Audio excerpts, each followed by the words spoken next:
कहावत है कि दो बर्तन आपस में पड़े हों तो उनके टकराने की आवाज भी आ जाती है। एक घर में रहने वाले मियाँ बीवी तो फिर इंसान है जिनमें हर किस्म के जज्बात मौजन होते हैं, प्यार के भी, गुस्से के भी। अगर दोनों को गुस्से के लम्हात से गुजरने का फन आ जाए तो उनके घर के मौसमों में एतदाल कायम रह सकता है। अगर आप में से गुस्से में हो तो दूसरे को चाहिए कि बर्दाश्त की कुव्वत पैदा करे और मिजाज को ठंडा रखे, क्योंकि नरम जवाब कहर को दूर करता है, पर करख्त बातें गजब अंगेज हैं। हम तो शुरू से यहीं रह रहे हैं। मिसेस कुरैशी भी आपका जिक्र कर रही थी। मिस्टर कुरैशी और मेरे खामन बहुत पुराने जानने वाले हैं। अच्छा। बाजी बहुत गुस्से में थी। क्या वो कभी इस घर से खुश नहीं जा सकती? क्या कहा तुमने उनसे? वो जो आकर मुझ पर चढ़ दौड़ी थी। अपनी जबान काबू में रखो। वो मेरी बड़ी बहन है। ये मेरा घर है, इस पर तनकीद की किसी को इजाजत नहीं दे सकती। ये मेरा भी घर है। बर्तन गंदे होंगे, घर गंदा होगा तो बाजी को गुस्सा आएगा ना। उनके घर में कौन सी रात की रानी महक रही होती है। अगर आइंदा तुमने मेरी बहन के लिए कोई गलत बात की ना तो अच्छा, मैं चलती हूँ, मैं फिर कभी आ जाऊंगी। ये मेरी नंद जब भी हमारे घर में आती है ना कोई नया तमाशा खड़ा कर देती है। आप बैठिए ना। मैं फिर किसी वक्त आ जाऊंगी।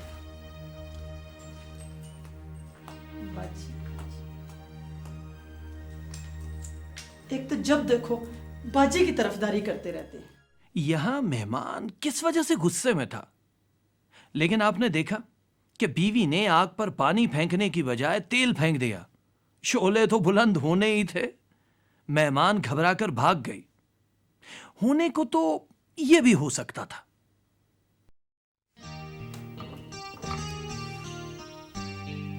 हम तो शुरू से यहीं रह रहे हैं। मिसेस कुरैशी भी आपका जिक्र कर रही थी। मिस्टर कुरैशी और मेरे खामन बहुत पुराने जानने वाले हैं। अच्छा। बाजी बहुत गुस्से में थी। क्या कभी वो फिदा, ये है हमारी नई पड़ोसन मिसेस सुहेल। अच्छा जी, अस्सलाम वालेकुम। वालेकुम अस्सलाम। और सुहेल साहब नहीं है आपके साथ? वो अभी तो दफ्तरी चक्रों में है, फारूक हो जाएंगे तो जरूर आएंगे। अच्छा जी, आप प्लीज बैठिए। शुक्रिया। आप गपशप कीजिए, मैं चीनी खा लूँ।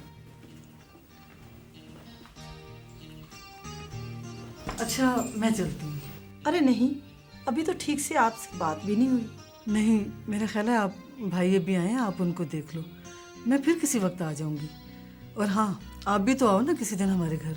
जरूर जरूर, किसी वक्त भी आ जाऊंगी। चले, ठीक है।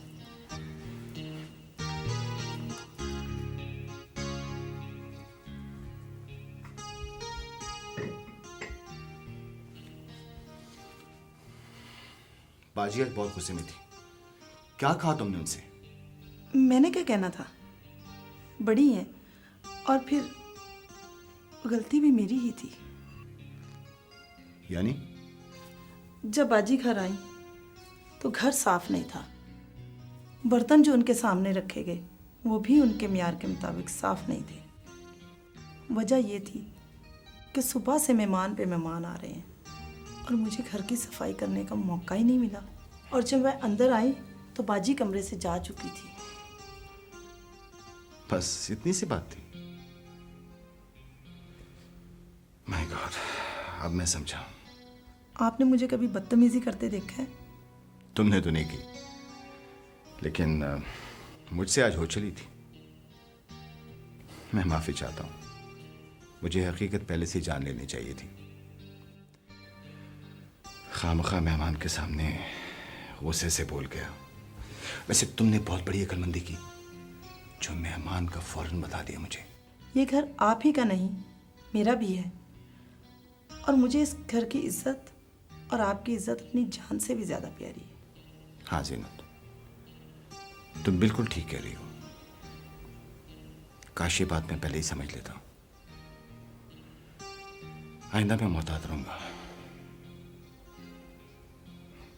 अकेले में भी। आए खुदा, हमारी मदद कर। आप चाय पी लें, फिर बाजी की तरफ चलते हैं। मैं उन्हें मना लूंगी। ज़ीनत, जी। तुम बहुत अच्छी हो। आपने देखा, अक्ल और नर्म रवैया औरत को ऐसी बीवी बनाते हैं जिस पर कोई भी शौहर फख्र कर सकता है। दोनों को चाहिए कि अपनी अना को एक तरफ रखें और साजगार माहौल में हर मसले पे तफसील से गुफ्तगू करें, ताकि सेहतमंद माहौल में आपके आपस के जो मसाइल हैं वो तय हो सकें। अब आप अपनी अज़दवाजी और ख़ानदानी ज़िंदगी बेहतर बनाने के लिए ज़रा सोचिए। जब कोई नाराज़ होता है तो क्या मैं गुस्से में आ जाता हूँ या नरमी से जवाब देता हूँ?